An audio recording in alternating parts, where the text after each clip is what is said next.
All right, folks, I actually have a really nice vehicle here. This is a 1999 Mitsubishi Montero Sport. Start it up for you. Now let's take a look. As you can see, it's got 160,830 miles on it, which for the age of the vehicle isn't that bad. Now, the only issues that I know of on this vehicle, first of all, there's no check engine lights on, but there is an ABS light on. It needs a right rear wheel speed sensor.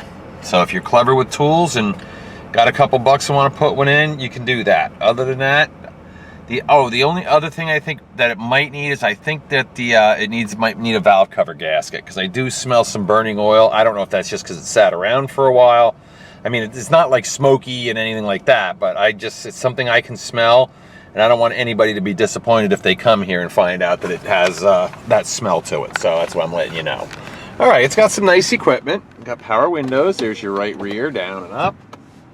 Right front, down and up. Swing her on around here. Here's your left rear, down and up. And of course, auto down on the driver's window and up. It all works exactly as it should. Let's see, mirrors. Left mirror, there you go. Go to the right mirror, and that works exactly as it should. Perfect. Oh yeah, this the baby's even got the power sunroof. And there you go. You can see that works exactly as it's supposed to. And it doesn't leak because there's no staining around on the fabric. And it even has the hangover shield. Overhead clock there. Air conditioner is cold. It's actually ice cold. I have it running right now, and it's warm enough out that I can tell that, especially in a black car. So that does work. Let's see. Let's check it out. You're going to need to find the code out for the radio. Man, I hate when that happens, but sometimes they're in the owner's manual. But I think we looked. I don't think it's in here. Sometimes people write the code in here, but I think we looked already, and I didn't see anything in here. So yeah, no code. You're going to have to get it from the dealer.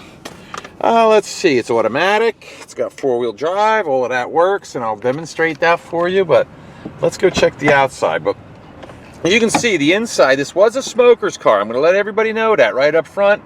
I know that because it's got a couple of burn holes in the floor mats, and I think one in the driver's seat. We've ozoned the vehicle, so it doesn't really smell like a smoker's car. But again, I like to tell everything I know. Yeah, you can see all the little spots right there. It's a shame because other than that, this vehicle, I mean, look at these seats. They're clean, they're nice, they're in fantastic shape. There's the hole, which you could probably buy a little kit to fix that. So yeah, it's a shame that somebody actually was kind of irresponsible with their cigarettes in this car. And you can see it's got the Montero Sport floor mats. Oh, it does have an aftermarket alarm, and joyously, it's got the remote control. It actually works, so that's fantastic. Normally I hate these things because I always question, how good a job it was in being installed, but this one was done pretty good. Tires, they're Cooper matching tires, and they are in fantastic shape. Okay, as you can see, it has 10-30 seconds, and that means it's got about 3/4 of the tread left. They're on nice Mitsubishi alloy wheels. All right, and here's this one. And it's just about a little under 10-30 seconds.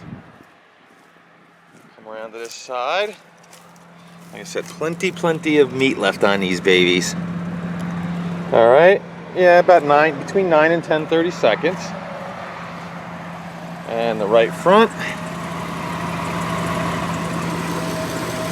Yeah, it's about 10-30 seconds. So yeah, so they're all around 9-10-30 seconds on the tread, and they're matching tires. I really like that. That means somebody cared enough to actually put a set of tires on, not just replacing them one at a time. Black paint, clean and shiny. There's a couple of dings, one little dent, but really, overall, it's in fantastic shape. I haven't even found any rust on it or anything. As you can see, it's got the nice I would say running boards, but that's not what they're called, so whatever.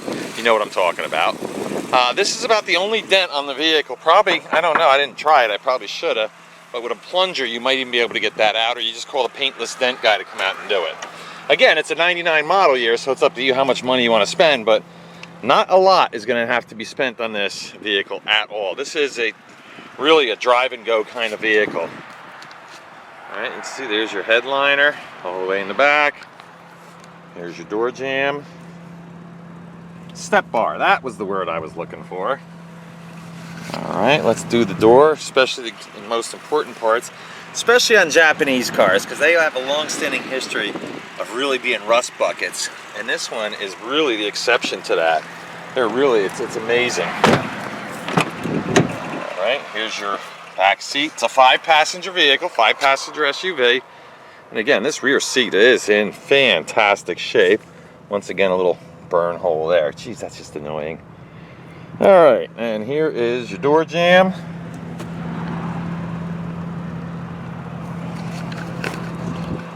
And once again, we'll do the door itself. And once again, clean as a whistle. Corrosion-wise, I'm speaking. Right rear quarter panel, beautiful shape. Oh, here, let me get through the roof for you. It's got the nice, beautiful roof, but it also has the Mitsubishi roof rack with crossbars. All right, coming around into the back here. I mean, just how clean this thing is, really, really nice, as you can see. I mean, a little stain right there, but not that big a deal. But it's not all beat up. These are just like little storage, what you call it. So that's the thing to let your spare tire down. All right, here's the rear bumper. It's not all beat up. I get cars that are 5 years old that the rear bumpers are all beat to death, and this isn't one of them. All right, you look, see underneath, there's your spare wheel. That actually looks like an aluminum alloy wheel too. There you go. All right, we'll close this up. Mitsubishi Montero Sport, XLS, 4-wheel drive.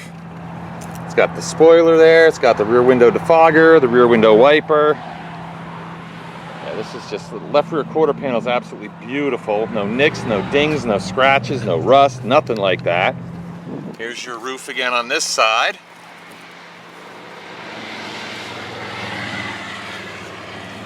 Left rear door, I see like one little ding, like right about there. There's a couple dings on that door. Again, paintless dent guy, or just let it be. I mean, even look at the carpeting. Look at it. This is light gray. This car was obviously well cared for cleanliness-wise.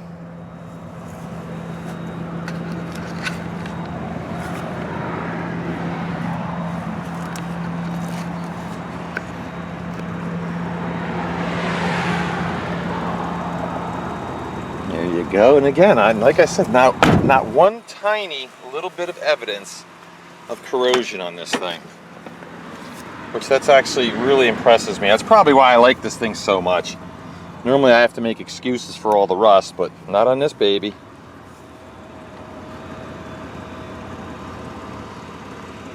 And once again, another door. So far this thing is clean, clean, clean. Driver's door, a couple little nicks. Looks like maybe a little touched up scratch there, but that's it. A little dent right here on the top of the left front fender. Again, beautiful condition. Coming around to the front. All right. Nice clear headlights. You can tell a lot about a car how it was driven by this part here. It's all busted up and wrecked up. Probably wasn't driven that well, but this one looks very clean right there. Now we'll take a look, see underneath.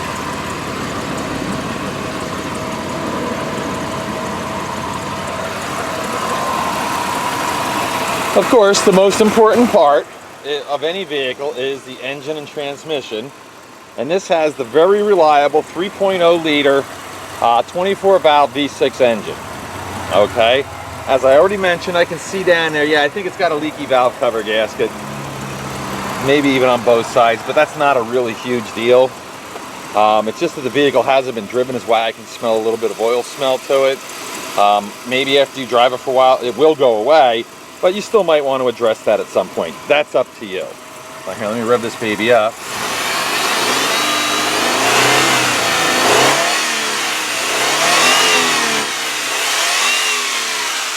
Well, I don't know about you, but I think that sounds great. There's no high rev knock.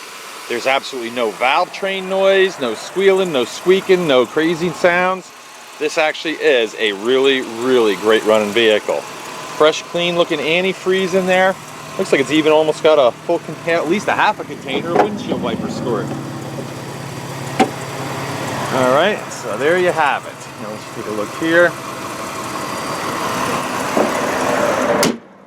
And the hood has a couple of touched up stone chips, but again, overall, really, really nice. And it still has a couple of months left on the inspection sticker. Now, this is a great looking vehicle. Sounds great, looks great. You know, everything looks really good about it, but it all depends on how she runs and goes down the road. And that's what we're gonna do next. We're gonna take it for a ride. Alrighty, we're gonna take it for a spin now. One thing I always like to do is start them up when they're cold and when they're warm. Well, you saw it start before when it was cold. Now you can see it's had a chance to warm up. It's been idling for a while, and you will see that obviously it started right up. Still no check engine lights on whatsoever. All right, let's take her for a spin.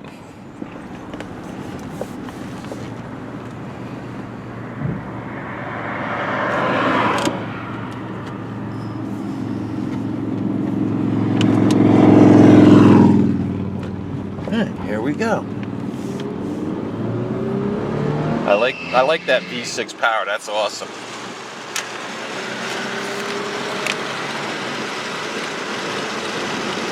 Shifts nice and clean through the gears.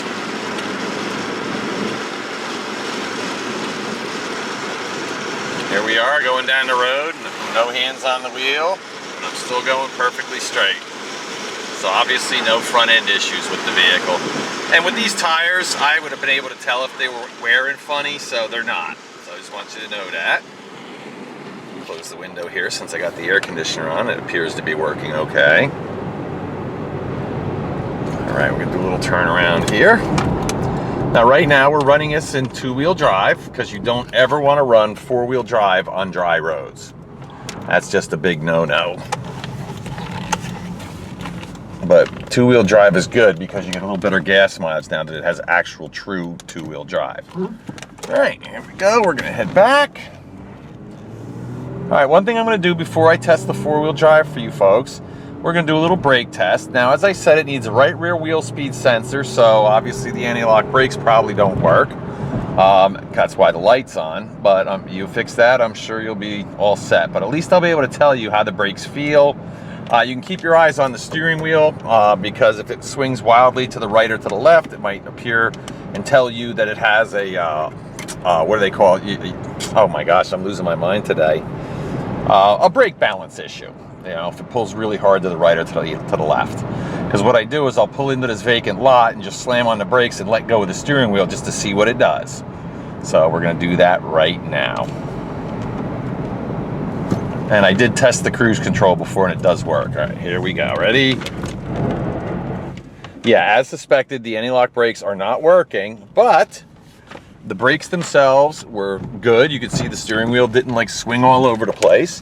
And you could also see that we stopped pretty quickly. So yeah, the brakes work fine. You just need to get that sensor and you'll be all set there. So it's a very safe vehicle, four-wheel drive, airbags, anti-lock brakes once you get that fixed. You know, everything seems to work pretty good. The automatic transmission shifts nice, the air conditioning works good. Like I said, you're gonna need a code for the radio or just replace it and put an aftermarket in, which I don't recommend, but you know, some people like that kind of stuff. All right, here's what we're gonna do next. I'll try to describe to you what this is. I'm on a gravel driveway that goes around my lot. And we're probably on about a 15 to 20 degree uphill angle.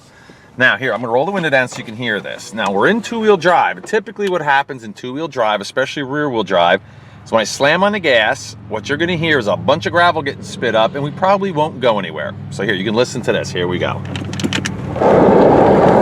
Yep, there you go. Oh, geez, I just spit it all over my driveway too. Okay, so that just showed you that it's in two-wheel drive and rear wheel. Now, see, we got this little gizmo here, and we'll just go right to there. The little light comes on. Let me come in here, and you can see. Well, let me get out of the angle of the sun there. Oh, let me back up. Sorry, folks. I'm terrible with a camera. Yep, there you go. There's your little thing. Says it's in four-wheel drive. Now we'll do the same test. All right, now listen, and you'll see it'll spit a little gravel, but we'll take right off. Here we go. Actually, didn't even spit any gravel, so that's cool. All right, so there you go. That shows you that the four-wheel drive is working. And now, something you'll probably never have to do, but I always like to demonstrate it anyway, is put the vehicle in 4 high, or 4 low, excuse me, and that just changes everything. Yeah, as you can see, in about 100 feet, it shifted through all 4 gears. The 4-wheel drive low does work. Again, that's something you're probably never ever going to use, okay? Because really, you shouldn't be out in that kind of weather if you need to use it. But anyway, in all circumstances except for like real pouring rain or snow, just leave it in 2-wheel drive. You get better gas mileage and it's fine. But you definitely want to be able to use the 4-wheel drive, especially after the winter we just came out of. So anyway, let's do a little recap here. This is a 1999 Mitsubishi Montero Sport XLS. It's got a nice level of equipment. As far as I know, almost everything works. I've told you what the issues are with the vehicle. Oops, there we go. And I'll take one last walk around so you guys can see it right out here in the bright sunlight. All right, here we go.